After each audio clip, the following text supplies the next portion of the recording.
બાબા બોલ બેટા કઈ સમસ્યા લઈને આવ્યા? બાબા અમારા ગામનો એક પોયરું ખોવાઈ ગયેલું છે. તમારા ગામનું કોઈ નાહી ગયેલું દીકરા? કેટલા વાગે નાહી ગયેલું? બાબા 5 ને 15 નાહી ગયેલું છે. બાબા પોયરું નાહી ગયેલું છે એ તો અહીંયા જ છે.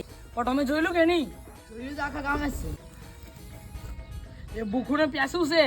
5 ને 15 નું ગયેલું એટલે ભૂખું જવાનું ને. હા એ ઉમરા બીચ પર બેહેલું છે.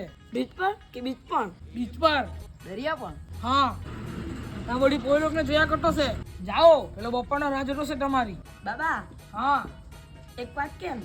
તમે ત્યાં જાહે એટલે તમને મળી જાય દીકરા. આ બાબાનું છે. બાબા અમારી વાત તો સાંભળ. હા બાબા તે જ પોયરું છે. હે બાબા તમે સાચું બોલે કે જૂઠું બોલે તે જ જોવા લાવતા અમે. કઈ નહીં દીકરા એ બીજા મજાક મસ્તી જ કરતો. अबे साले તારી માયને બાબા મારે તારી